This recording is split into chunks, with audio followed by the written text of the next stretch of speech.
All right, so 2 days ago, we just got our CPI reading, and it was 0% month over month, and I think that is pretty good, and I can see that a lot of people were really, really happy about it. And I thought that, I just want to kind of vomit out some of the ideas that I really have in my mind, a little bit like a thesis sort of thing. Okay, that I thought that, it's kind of cool to share with you guys, if you guys are interested in listening. But of course, if you guys are, interested in this sort of video, and of course, enjoy my video thus far, please subscribe to my channel and also give this video a like. This really helps me out a lot as a creator, and I hope to give you guys more of this video. All right, so let's follow on first. I think that right now, especially getting a 0% month-over-month CPI data, that's pretty good and all. But I do need to put on the tinfoil hat a little bit and be the negative Nancy over here, and I have to also explain about the different things that I'm also worried about in the market. Okay, because having 0% inflation month over month, of course, if you actually scale it to an annual rate, it is also 0%, because 0 times 12 is still 0%, which is great, of course, if we're able to actually ensure that we are going through this 0% all the way. But let's not forget about something which is very, very important, which is that effectively we have already been through 8.5% year over year of price increment. So that means that even if we were to go for a whole year of a 0% increment in inflation, it still means that in the 2 years, our average inflation is still about 4%. Basically, even more. I would say 4 to even 5%. And that's according to CPI. Okay? We're not even talking about real inflation, because when you talk about inflation, you have to take into consideration for shrinkflation, such as a dozen eggs is this amount of money, and then now they kind of sell you 10 eggs for the same amount of money. So you don't exactly get inflation, but you get shrinkflation, you just get less of the product. Things of that nature. It happens with a lot of different industry, a lot of different produce, a lot of different products. Okay, so yeah, I think shrinkflation is definitely real. Okay, you want to get to the bottom of real inflation, it's going to be very, very hard for us to really do so as well. Okay, if you want to get inflation per gram or inflation per service and such, I think it's too hard for you to really pinpoint onto it. So if you're talking about inflation as a whole, okay, even if we are going through 0%, 0%, 0% all the way, it's not exactly good news either. Okay, it still means that we are slightly higher than average. Like I said, okay, chances are we're not getting 12 months. Okay, chances are we're not getting 12 months of 0% month-over-month inflation. Okay, but let's just say on the bright side of things, we get 0% throughout 12 months. It still means that in 2021 and 2022, effectively, okay, in these 2 years, we are still getting about 4.5% inflation year over year. And that means that your neutral rate need to basically go up towards about 3% or so, which also, at the same time, back to the Fed again, the Feds also need to continue raising rates. So getting 0% doesn't really solve the problem, okay? It kind of softened the problem, of course. It simply means that we peaked, okay? But getting constant 0% just means that we are hitting an inflation plateau.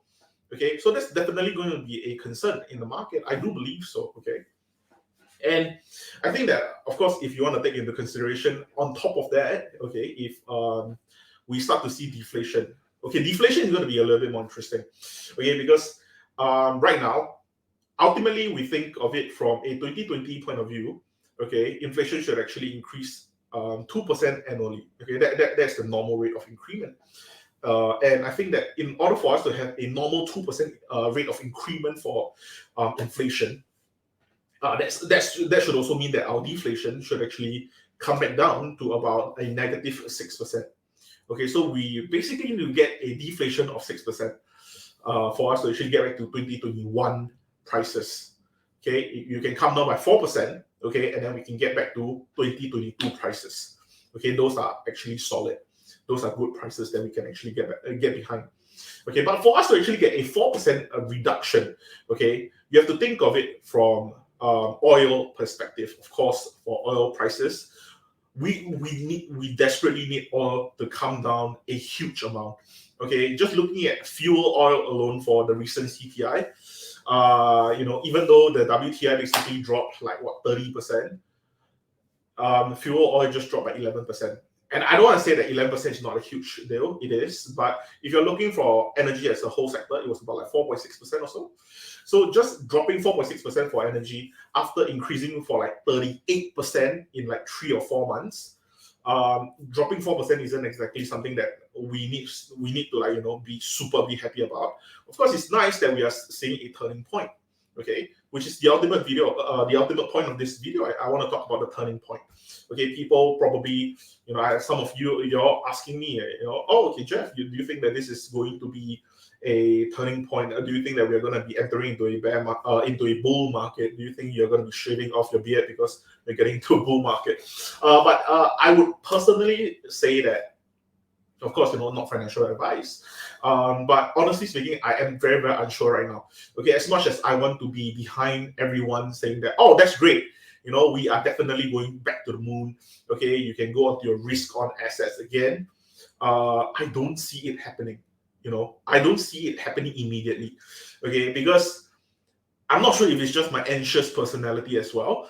Because if the next month CPI were to come out to be, I don't know, even if the next month CPI were to come out to be like negative 0.2%, for example, okay, the market should be super duper happy. Okay, but in my mind, I'm still going to have two different routes for the Federal Reserve. Okay, they're either going to stop tightening, either going to pause with their QT, or they are going to reduce their QT, which is letting go, and just let the neutral rate go back down. Okay, it's possible. Okay, that's one route of doing so, because the Federal Reserve can say, oh, okay, you know what, I think that for what we have done so far, I think that this is already working out. I think for the previous 3 times that we increased by 75 basis points is finally hitting the market, is finally starting to let inflation inflect downwards. So that's all good and all. Okay, I think that's a possible process of thinking for the Federal Reserve. But on the other hand, I feel that it's also possible for the Federal Reserve to think that, oh, okay, you know what, we have been doing really good. Okay, it took us 3 months or 3 meetings of 75 basis point increment for us to finally see a turning point. Maybe we should just drive this screw all the way in. Okay, let's continue with the tightening, continue with the QT. Okay, we just bring 2 more meetings of like 50 basis point. Don't go too crazy. 50 basis point or 25 basis point. Let's not pause or let's not reduce. Okay, we just continue on with it. Okay, and of course, by doing that, okay, of course, it's going to be a little bit hawkish. But at the same time, you are going to drive inflation off completely. Okay, because you have to understand that a lot of people are saying, if inflation is gone, if deflation is still going to be an issue. Yeah, but we have already went through an entire year of hyperinflation. Okay, so having deflation is basically trying to cure you away. Okay, think of it. For example, if you're a surgeon, okay, and a patient got a bullet wound, okay, and let's just say you got 2 bullet wound, and then right now the surgeon basically already took out 1 of the bullet wound, and then you're like, oh, okay, you know what? Like he's healing in process. The healing is in progress. You know what? I'm just gonna hands off this whole thing. It's all right. Let him heal up a little bit, and we'll come back to it if he get into critical condition again. I don't think that's how it's gonna work. Okay, I think what the surgeon should basically do, which I think a lot of surgeons will most likely do, is just, you know what, it's gonna hurt, I don't care, let's take out the 2 bullet wound out of your body, and then we're gonna let you rest afterwards. And I think that's how we should kind of treat this whole entire market as well. Okay, I think we should completely destroy inflation through and through, and then we start to think about how we actually go on from there. And right now, I think that even if we were to go through even an entire year of deflation, okay, aka our money becoming bigger and bigger and such, okay, even if we were to go through that, I think that it's kind of like the consequences of healing after a hyperinflated economy. I think that's very, very important for us to really go through for that. So yeah, that's kind of like my thoughts on this whole entire CPI situation. And in terms of like a bull market right now, I'm not very sure how would a bull market kind of work out. Okay, because just because you get rid of inflation, for example, okay, getting rid of inflation alone might not even be sufficient right now. Because if we are talking about currently we're in a textbook recession. We got 2 consecutive quarters of negative GDP. Okay, textbook recession. And as what Kathy would like to call it, this is an inventory recession. Okay, if you're in an inventory recession right now, it simply means that our supply is way too high and our demand is way too low. Okay, So even if you think that, oh, okay, you know what, we can suddenly just go into a bull market right now, I don't suddenly see people wanting to spend money straight away either. Okay, let's not forget that we did come out from a pandemic. Or to some people's eyes, we're still in a pandemic as well. Okay, so I don't think that the consumer spending is currently at its strongest either. Okay, I'm pretty sure consumer spending has already peaked for a period of time. Okay, right now we're just talking about inflation. The only reason why consumer spending have to go up is because they have to match the level of inflation. The more people have to buy daily necessity, the more inflation is going up. Sort of like in the same manner as well. Okay, so I do think that because if that would be the case, I don't see a bull market really coming up anytime soon.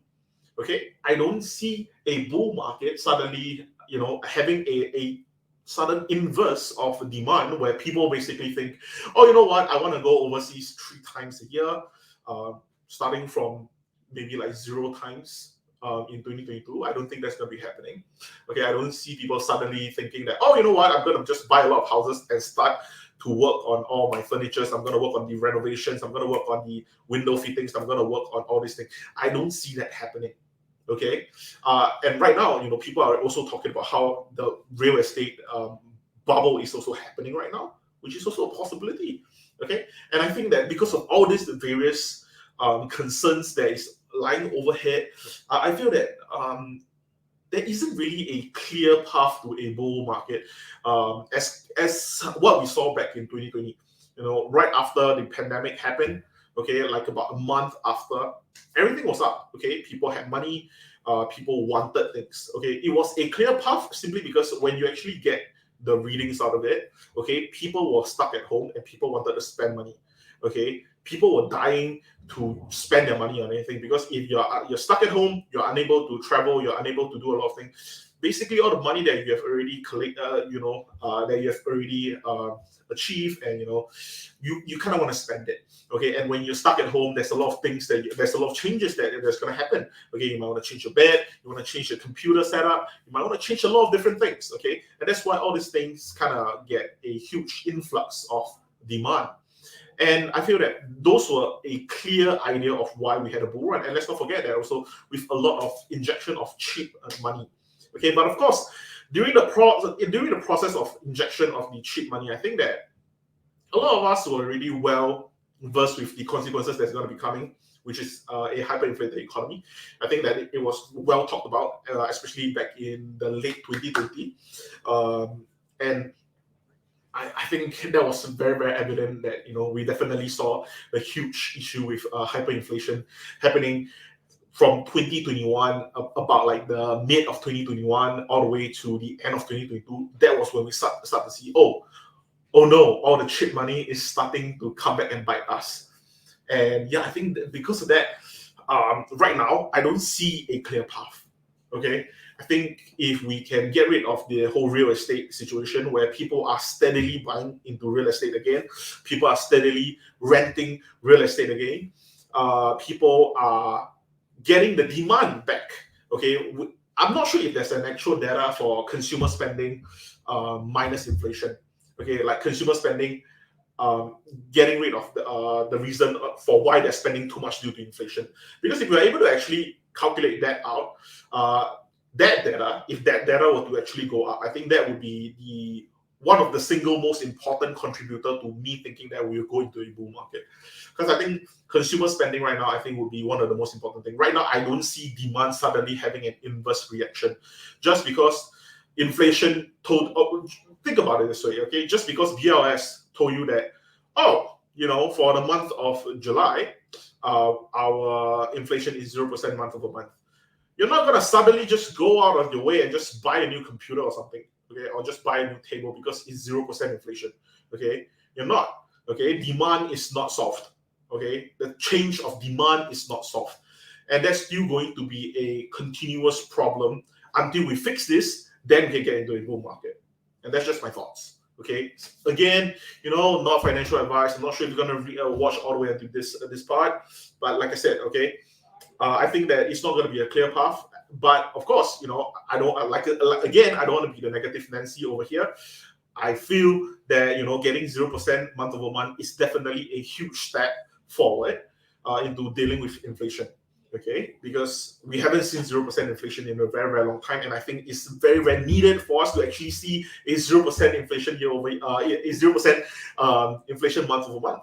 Okay, it's even better if we actually even see a 0% next month as well. I think the Federal Reserve will take those factors into consideration, and then they'll see how it actually goes from there. But yeah, I think my thoughts stay the same. I do think that we are not completely out of the bear market right now. There are still a lot of different factors for me to actually take into account before I just say, I'm just gonna buy every single bit there is. I'm gonna, get into margin and buy every single bit. I don't think I'm there just yet. But yeah, anyway, that's kind of just my thoughts. I'm not sure where I'm not even sure I'm gonna be uploading this. Just a little bit like for a thought dump sort of thing. But yeah, anyway, if I were to upload this, and if you were to enjoy this, please like and subscribe to my channel, like this video. Of course, it's gonna help me out a lot. Okay, and yeah, hopefully you guys get to watch this video and hear out my opinions. Anyway, that's all I have for today, and I'll see you guys in the next one.